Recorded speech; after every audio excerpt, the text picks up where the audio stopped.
Hi viewers, welcome to our channel. Jani master కేసులో నిన్న court అతని 14 రోజుల పాటు రిమాండ్కు విధించిన విషయం మనందరికీ తెలిసిందే. అయితే ఇప్పుడు ఈ కేసులో ఇంకా కీలక పరిణామాలు ఎటువంటివి చోటు చేసుకున్నాయి, ఏం జరిగే ఛాన్స్ ఉంది, ఇప్పటివరకు వచ్చిన అప్డేట్స్ ఏంటి? సో ఇటువంటివన్నీ విషయాల గురించి డిస్కస్ చేయడానికి ప్రజెంట్ మనతో పాటు మా ప్రతినిధి తేజ లైన్లో ఉన్నాడు. ఒకసారి అతను అడిగి మనం తెలుసుకునే ప్రయత్నం అయితే చేద్దాం. హాయ్ తేజ. ఆదిత్య నమస్తే. సో ఇప్పటివరకు జానీ మాస్టర్ కేసు విషయం దాదాపు 4 రోజులు అవుతుంది. అయితే ఫస్ట్ నుంచి కూడా రోజుకొక ట్విస్ట్ మనం చూస్తున్నాం. ఫస్ట్లో జానీ మాస్టర్ ఎక్కడున్నారు, ఏమైపోయారు, ఎక్కడికి వెళ్ళారు, ఇలాంటి వార్తలన్నీ కూడా విన్నాం. అండ్ నిన్న చూసుకుంటే లేటెస్ట్గా జానీ మాస్టర్ని మొత్తానికి పోలీసులు అదుపులోకి తీసుకుని రిమాండ్కి కూడా తరలించడం జరిగింది. సెంచల్ కూడా జైలుకు కూడా తరలించడం జరిగింది. అంటే ఈ కేసు విషయంలో చాలా రకరకాల ట్విస్టులు వస్తున్నాయన్నమాట. ముఖ్యంగా ఈ బాధితురాలు ఎవరైతే ఉందో సృష్టి వర్మ, ఆమెతో పాటు మరొక 2 అమ్మాయిలు కూడా ఉన్నారు అనే వార్త కూడా వస్తుంది. స్వయంగా ఆమె చెప్పినట్టు కూడా తెలుస్తుంది. నేను ఒక్కదాన్నే కాదు, నాతో పాటు వేరే వాళ్ళు కూడా ఆయన వల్ల ఇలా ఇబ్బందులు పడ్డారు, వాళ్ళు కూడా నాలానే భయపడి ఇప్పటివరకు బయటకు వచ్చి చెప్పలేదంటూ కూడా చెప్పారు. ఆ విషయాన్ని కూడా బయటపెట్టే అవకాశం ఉంది.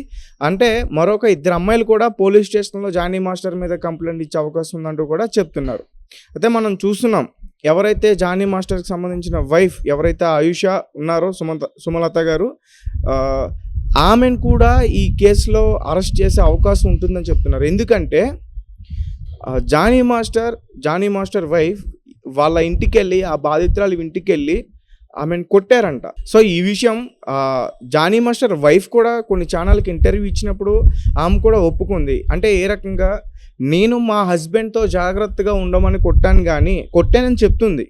అంటే ఎలా, ఇది ఎందుకు కొట్టానని చెప్పట్లేదు. అంటే కొట్టడం అనేది ఒక చెంపదెబ్బ ఎవరి మీదన్నా మనం చేసుకుంటే అది కొట్టిన విధంగానే వస్తుంది. అది మందలించడం చెప్పడం కింద రాదు. మనం చేసుకుంటే ఎవరైనా సరే కంప్లైంట్ ఇచ్చేటప్పుడు కొట్టారనే చెప్తారు. సో అంటే ఇక్కడ కూడా ఆ రకంగానే చూడాలి. సో ఆ విషయంలో ఈ జానీ మాస్టర్ వైఫ్ని కూడా త్వరలో పోలీసులు అరెస్ట్ చేసేందుకు రంగం సిద్ధం చేస్తున్నారంటూ కూడా ఒక న్యూస్ వచ్చింది. అలాగే జానీ మాస్టర్ని నిన్న 3 గంటల ఆ ప్రాంతంలో సెంచల్ కూడా జైలుకి తరలించారు. జైలుకి వెళ్ళిన తర్వాత ఈరోజు వచ్చిన మార్నింగ్ న్యూస్ ఏంటంటే, అక్కడ కొంతమంది ఖైదీలు జానీ మాస్టర్ని కొట్టారనే వార్త కూడా వచ్చింది. అంటే జానీ మాస్టర్ 16 ఏళ్ల అమ్మాయి మీద అత్యాచారం చేశాడని, లవ్ జిహాద్, ఒక అమ్మాయిని మత మార్పిడి చేసేందుకు ప్రయత్నించాడని చెప్పి కొంతమంది ఖైదీలు కొట్టారు. అక్కడ జైలు అధికారి ఎవరైతే ఉన్నారో అతను వెంటనే చూసి అదంతా కూడా ఆపి మళ్ళీ జైలు సెల్ మార్చారంటూ కూడా ఒక వార్త వెలుగులోకి వచ్చింది. ఇది ఎంతవరకు నిజం కాదా అనేది ఇప్పటివరకు తెలియదు. అంటే ఒకవేళ ఇది నిజమైతే ఖచ్చితంగా చక్కర్లు కొడుతుంది ఈ వార్త అయితే. ఎందుకంటే జానీ మాస్టర్ కేసు విషయంలో ప్రతి విషయం కూడా చాలా సెన్సేషనల్గా మారుతుంది. సో అంటే ఇప్పటివరకు ఈ వార్త అయితే బయటకు రాలేదు. సో 14 రోజుల పాటు అయితే రిమాండ్కి వదిలించారు కదా, ఇప్పుడు వాళ్ళ వైఫ్ని కూడా అరెస్ట్ చేసే ఛాన్స్ ఉందని చెప్తున్నావు కదా, ఎప్పుడు అరెస్ట్ చేసే ఛాన్స్ ఉంది? దానికి సంబంధించిన డీటెయిల్స్ ఏమైనా ఉన్నాయా? అంటే ఇప్పటివరకు జానీ మాస్టర్కి సంబంధించి ఆ బాధితురాలు ఏ అయితే ఫిర్యాదులు ఇచ్చిందో అవన్నీ కూడా one by one step to step మొత్తం కూడా సేకరించారు. దాని తర్వాత జానీ మాస్టర్ని అదుపులోకి తీసుకున్నారు, అరెస్ట్ చేశారు, తరలించారు. ఇప్పుడు ఆమె జానీ మాస్టర్తో పాటు వాళ్ళ వైఫ్ మీద కూడా ఇచ్చింది. ఇప్పుడు దాన్ని దర్యాప్తు చేస్తున్నారు. ఆమెను కూడా అరెస్ట్ చేసే ఛాన్స్ 99% ఉందని చెప్తున్నారు. మరి చూడాలి. ఒక రకంగా జానీ మాస్టర్ వైఫ్ అన్ని రకాలుగా చాలా ఇబ్బందులు ఎదుర్కొంటున్నారు. ఒక రకంగా వాళ్ళ ఫ్యామిలీని చూసుకోవాలి, 2 డాన్సర్స్ దగ్గర నుంచి వచ్చిన అదంతా కూడా చూసుకోవాలి, 3 ఆమె వాళ్ళ హస్బెండ్ యొక్క ప్రెసిడెంట్ పదవి కోల్పోయింది, దాని గురించి చూసుకోవాలి. ఈ కేసు మొత్తం కూడా చాలా తలనొప్పులు అయితే ఉన్నాయి. అంటే చాలా రకాలుగా ఆమె ఇబ్బంది పడుతుందనే చెప్పాలి. బట్ ఇలాంటి టైంలోనే ఇలాంటి వార్త రావడం, కేసు వార్త మళ్ళీ రావడం నిజంగా బాధనే చెప్పాలి. సో మరి చూడాలి అసలు ఏమవుతుంది. జానీ మాస్టర్ వైఫ్ని రోజు అరెస్ట్ చేస్తారా లేకపోతే ఎప్పుడు అరెస్ట్ చేస్తారా అనేది కూడా చూడాలి. సో అంటే ఇంకొక ట్విస్ట్ ఏంటంటే, మొదటి నుంచి కూడా ఒక టాక్ నడిచింది ఏంటంటే, జానీ మాస్టర్ కేసు విషయంలో వెనకాల ఒక స్టార్ హీరో ఉన్నారు, ఒక బడా ప్రొడ్యూసర్ ఉన్నారు. ఇలాంటి వార్తలన్నీ కూడా మనం చూసాం. జానీ మాస్టర్ అప్పుడు దొరకలేదు. సో అంటే కావాలని ఇరికించారు ఇట్లాంటి న్యూసెస్ అన్నీ కూడా చూసాం. మన మీడియా ఛానల్స్ వాళ్ళు కూడా చాలామందిని ఇంటర్వ్యూస్ చేశారు, కొరియోగ్రాఫర్స్ని, మాస్టర్స్ని, డాన్సర్స్ని. అందరూ కూడా రకరకాల వార్తలన్నీ కూడా చెప్పారు. ఒకళ్ళు మంచారని చెప్పారు, ఒకళ్ళు చెడ్డారని చెప్పారు. సో అంటే ఎవరికి ఇష్టం వచ్చినట్టు వాళ్ళు చెప్పారు. అవన్నీ ఎంతవరకు వాస్తవం కాదని తెలియదు. ఎందుకంటే పర్టికులర్ ఆ టైంలో వాళ్ళు మాస్టర్ని దగ్గర నుంచి చూసారు కాబట్టి ఇలాంటి సిచ్యువేషన్లో వాళ్ళు షేర్ చేసుకోరు అనుకోవచ్చు. కొంతమంది ఏంటంటే మాస్టర్కి అతనికి ఏమైనా పర్సనల్ ఇష్యూస్ ఉన్నా ఇది సరైన టైం కదా అని ఏమైనా 4 విషయాలు కావాలని ఎక్స్ట్రా యాడ్ చేసి చెప్పుండొచ్చు. సో అంటే మొత్తం మీద మన అల్లు అర్జున్ గారు జానీ మాస్టర్కి బెయిల్ ఇప్పించబోతున్నారు అనే టాక్ కూడా వచ్చింది. ఇది ఎంతవరకు వాస్తవా కాదనేది తెలియదు. ఒకవేళ ఇప్పిస్తే ఒక కొరియోగ్రాఫర్కి హెల్ప్ చేయడానికి ముందుకు వచ్చారని చెప్పుకోవచ్చు. దీనికన్నా ముందు ఇంకొక విషయం జరిగింది. ఏంటంటే ఎవరైతే ఆ బాధితులు ఉన్నారో ఆమెకి అల్లు అర్జున్ గారు ఫుల్ సపోర్ట్ ఇచ్చి ఆమె అల్లు అర్జున్ గారు వచ్చే మూవీస్ అన్నిటిలోని కూడా ఆమె ఖచ్చితంగా ఛాన్స్ ఉంటుందని ఒక హామీ కూడా ఇచ్చారు. డైరెక్ట్గా ఆ విషయం ఫిలిం ఛాంబర్లో ఉన్న ఎవరైతే కమిటీ సభ్యులు ఉన్నారో ఝాన్సీ గారు కానీ భరద్వాజ్ గారు కానీ ఇలాంటి పెద్ద వ్యక్తులందరూ కూడా మీడియాకి చెప్పడం జరిగింది. మనం కూడా చూసాం, కొన్ని మీమ్స్లో వేశారు, కొన్ని పేజెస్లో కూడా వచ్చి అల్లు అర్జున్ గారు ఆదుకున్నారు అని చెప్పేసి. అట్లా అల్లు అర్జున్ గారు ముందుకు వచ్చి అట్లా చెప్పడం వల్ల ఒక రకంగా చాలా మంది దాన్ని తప్పుగా కూడా అర్థం చేసుకున్నారు, కావాలనే చేశారు అని చెప్పేసి. అంటే అల్లు అర్జున్ గారు ఆమె తెలుగు ఫిల్మ్ ఇండస్ట్రీని వదిలేసి వెళ్ళిపోతానంటే, లేదు ఇక్కడ నువ్వు ఉండు, ఇక్కడ మంచిగానే ఉంటుంది, ఇక్కడ అన్ని చక్కగా ఉంటే ఎవరికి ఇక్కడ సపోర్ట్ ఉండదు, అందరూ సమానమే అన్నట్టుగా ఆయన సపోర్ట్ చేశారు. దీన్ని అర్థం చేసుకునే ప్రయత్నం చేయాలి అందరూ కూడా.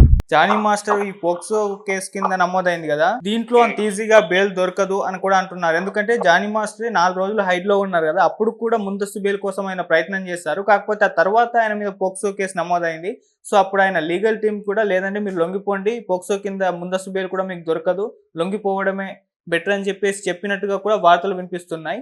సో దీని గురించి ఏమైనా చెప్తావా? జానీ మాస్టర్ కేసు అని కాదు, చాలా మంది ప్రముఖులు, చాలా మంది పెద్ద వ్యక్తులు, మనం చాలా ఇష్యూస్లో మనం చూస్తున్నాం. ప్రతి ఒక్కరికి కూడా ఎంత పెద్ద కేసు అయినా, ఫోక్స్ అని ఏ కేసు అయినా సరే బెయిల్ ఖచ్చితంగా దొరుకుతుంది. ఇప్పుడు జానీ మాస్టర్ వైపు నుంచి అడ్వకేట్ ఎవరైతే ఉన్నారో అతను ఖచ్చితంగా జానీ మాస్టర్కి బెయిల్ తీసుకొచ్చే అవకాశం తీసుకొస్తాడు. బయటికి తీసుకొచ్చిన తర్వాత అప్పుడు అతని దగ్గర ఏమున్నాయి, అసలు ఈ సాక్ష్యాధారాలు ఏమున్నాయి, అతనికి ఎటువంటి సంబంధం లేని సాక్ష్యాధారాలు ఏమున్నాయి, అవన్నీ కూడా బయటకు తీసుకొస్తాడు. శారీరక సంబంధానికి సంబంధించిన సాక్ష్యాధారాలు తీసుకురావడానికి ప్రయత్నిస్తారు. ఎందుకంటే పూర్తిగా ఒక ఆరోపణ అతని మీద ఉంది, లైంగిక దాడికి పాల్పడ్డాడని చెప్పేసి.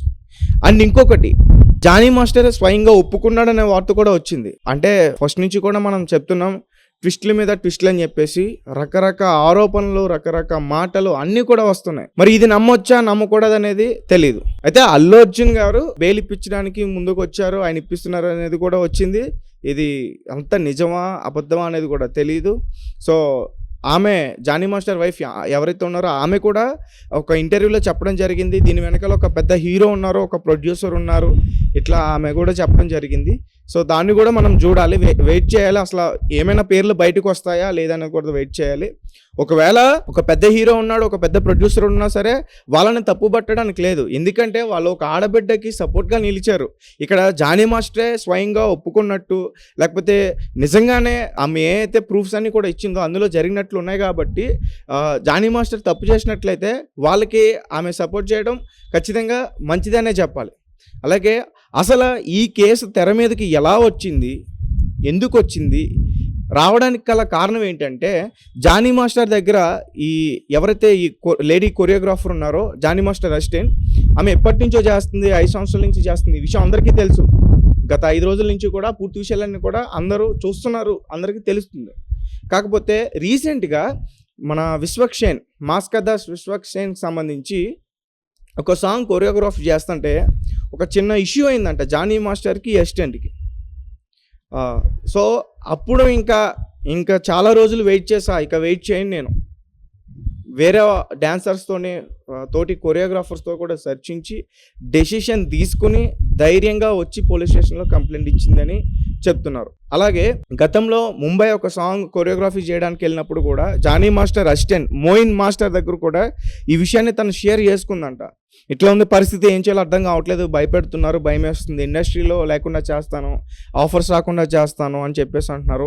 నా ఫ్యామిలీ నా మీద ఆధారపడింది, ఏ డెసిషన్ తీసుకోవాలో తెలియకపోతే అప్పుడు మోయిన్ మాస్టర్ కూడా నువ్వు ధైర్యంగా, అది నిజమైతే నువ్వు ధైర్యంగా వెళ్ళి పోలీస్ కంప్లైంట్ ఇవ్వు, చాలా ఇబ్బంది అవుతుంది ఫ్యూచర్లో అని చెప్పేసి కూడా అతను కూడా చెప్పాడంట. ఆ విషయం కూడా తను షేర్ చేసుకుంది.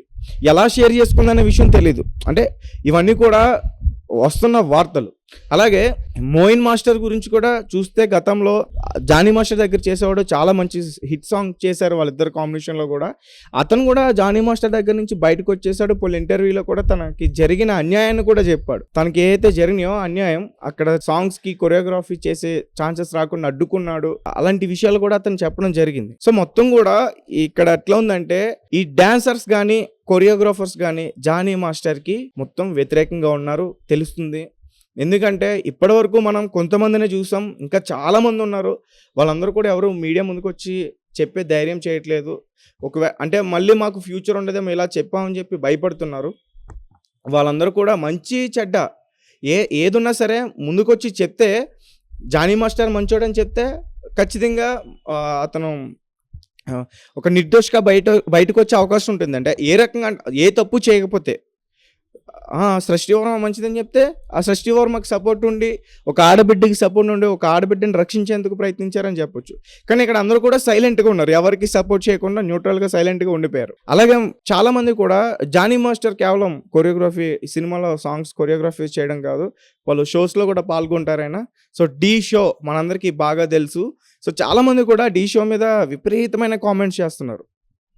ఢీ షోలో జానీ మాస్టర్ కానీ, శేఖర్ మాస్టర్ కానీ, మిగతా ఎవరైతే ఉన్నారో జడ్జిలు వాళ్ళు కానీ ఒక కామెడీ క్రియేట్ చేయడం, ఢీ షోని ఒక కామెడీ షో కింద చేసేసారు. ఒకప్పుడు ఢీ అంటే చాలామంది డాన్సర్స్కి ఇన్స్పైర్, ఎప్పుడు ఢీ షో వస్తుందా, ఎప్పుడు వెన్స్డే వస్తుందా, ఎప్పుడు షోని చూద్దాం అని వెయిట్ చేసేవాళ్ళం. చాలామంది ఢీ షోని చూసి ఇన్స్పైర్ అయ్యేవాళ్ళు. అప్పట్లో చాలామంది వచ్చేవారు, ఎన్టీఆర్ గారు కానీ, ప్రభాస్ కానీ, అల్లు అర్జున్ గారు కానీ స్పెషల్ గెస్ట్ కింద వచ్చేవారు ఫైనల్ ఎపిసోడ్. అందరూ కూడా వాళ్ళని చూసి ఇన్స్పైర్ అయ్యి మనం ఎప్పుడు ఇండస్ట్రీకి వెళ్దాం, మనం ఎప్పుడు మన డ్యాన్స్ని బయట పెడదాం, మనల్ని మనం చూపించుకుందాం, మన సత్తా చూపించుకుందాం అని ఆ రకంగా ఉండేది మొత్తం కూడా. ఎప్పుడెప్పుడు షో చూద్దామా వెయిట్ చేసేవాళ్ళం. కానీ ఇప్పుడు మాత్రం చూడాలంటే చాలా బోర్ కొడుతుంది. అసలు డ్యాన్సే లేదు, కామెడీ తప్ప డ్యాన్స్ ఏం లేదు, పంచ్ డైలాగులు తప్ప ఇంకేం లేదని చెప్పేసి చాలామంది కూడా కామెంట్స్ పెడుతున్నారు. నేను ఇప్పటివరకు చాలా కామెంట్స్ కూడా చూసా, ముఖ్యంగా ఆదిని టార్గెట్ చేసినట్టు తెలుస్తుంది. సో ఆది మనందరికీ బాగా తెలుసు, ఆది ఒక మంచి కమీడియన్, అతను పంచులతో అందరినీ నవ్విస్తాడు. కాకపోతే అది జబర్దస్త్ వరకు అయి ఉంటే బాగుండు, అది ఢీ షోలో కూడా దాన్ని కంటిన్యూ చేస్తున్నారు. అది కాస్త చాలా కామెడీ అయిపోయి అక్కడ కామెడీ మాత్రమే ఉండి డ్యాన్స్ ఎక్కడ కూడా కనిపించట్లేదని చాలామంది వాళ్ళ అభిప్రాయం వ్యక్తం చేస్తున్నారు. సో చూద్దాం, మరి ఇంకా చాలామంది బయటకు వచ్చే అవకాశం ఉంది. ఈ అమ్మాయి ధైర్యంగా వచ్చింది కాబట్టి ఇలాంటి బాధితులు ఇంకెవరన్నా ఉంటే ధైర్యంగా ముందుకు వచ్చి చెప్పే ఛాన్సెస్ ఈరోజు క్రియేట్ చేసింది ఆ అమ్మాయి. సో చెప్తే మరి ఎలాంటి వ్యక్తులు బయటపడతారో, వాళ్ళ నిజస్వరూపం బయటపడే ఛాన్సెస్ ఉంటుంది. సో అందరం కూడా వెయిట్ చేసి చూడాలి Aditya. Okay Teja, thank you so much.